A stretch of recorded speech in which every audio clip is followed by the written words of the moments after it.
egwu Ijeọma nwa onye agụrụ na-ekwu abịakwa m ka m si abịa ọzọ a sị m onye bịara ụwa kwụba aka gị ọzọ mebe ife dị mma maka na ife dị mma na anya bụ nwanne ịnụ ka m si kwe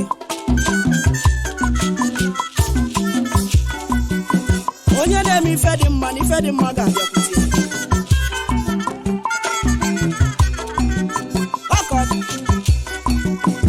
ije gaghị ebule egwu bata n'ọgbọ ezi nwa si agụla ebule egwu bata n'ọgbọ agụla maka na ọ bụ ya ka mụ na-ekwu onye bịara ụwa kwụba aka ọtọ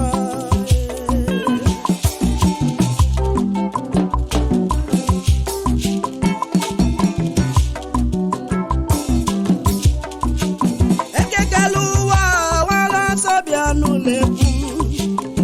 igbo mụlụmụ chedo ntị ka ịnụ n'egwu ife dị mma ka anyị na-ayọ onye bịara ụwa kwụba aka ọtọ ife dị mma ka anyị na-ayọ ife dị mma ka anyị na-ayọ ife dị mma ka anyị na-ayọ onye bịara ụwa kwụba aka ọtọ ife dị mma ka anyị na-ayọ ife dị mma ka anyị na-achọ ife dị mma ka anyị na-achọ onye bịara ụwa kwụba aka ọtọ ọ bụ eziokwu n'ije n'ụwa siri ike eziokwu n'ije n'ụwa esika nwanne m ka anyị welu ndidi debe ewo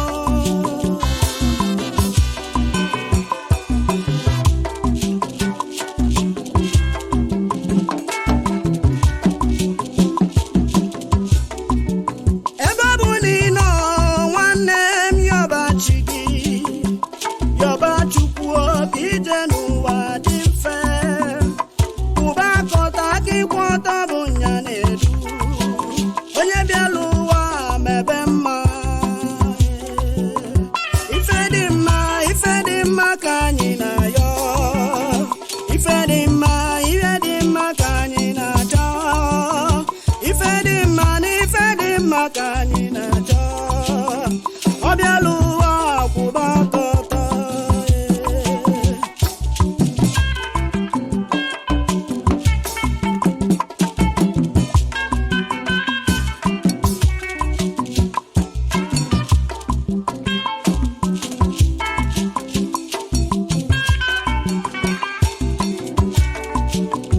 ije n'ụwa bụ onye mere ike ya ọna ụwa bụ onye mere ike ya ọna ebe ọ bụ n'ụwa bụ onye mere ike ya ọna gwa m ife anyị na-ezulu oli gwa m ife anyị na-azọla enu na nwanne m imechi anya ife niile ilola agago kwụba aka ọtọ aka ịkwụ ọtọ bụ nya na-edu onye bịara ụwa mebe mma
ka egwu na-abọ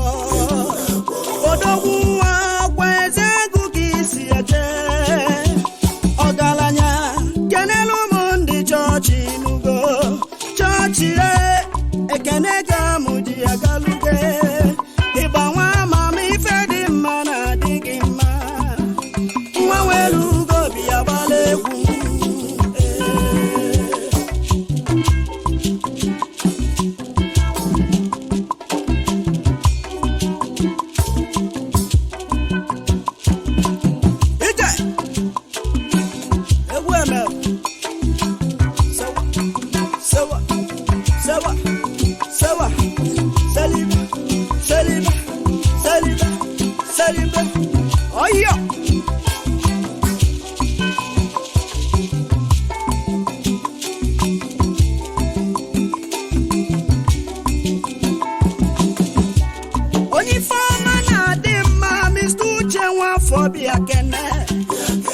uche odogwu ọkwa mba ukwu ka isi eje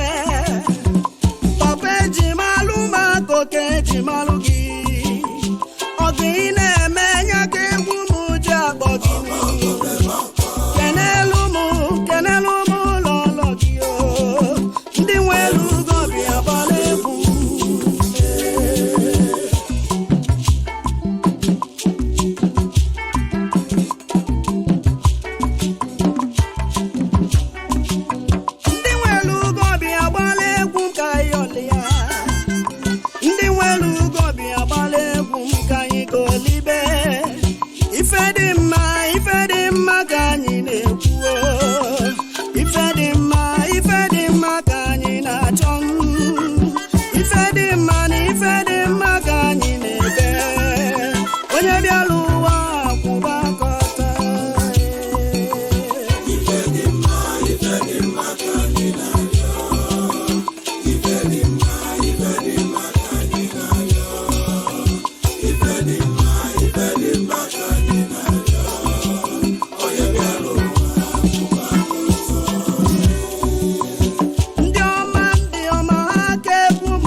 MEC Nigeria Limited,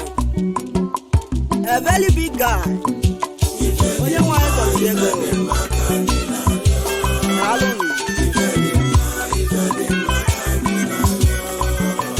Ife dị mma na ife dị mma ka anyị na-achọ. Onye bịara ụwa kwụba aka ọtọ.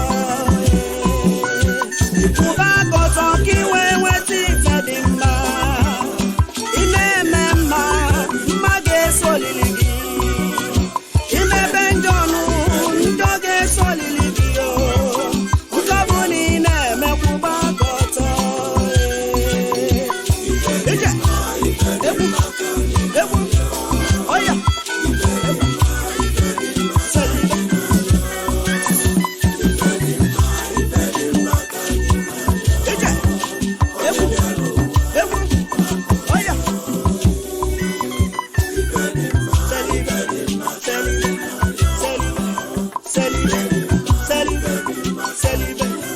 iberibe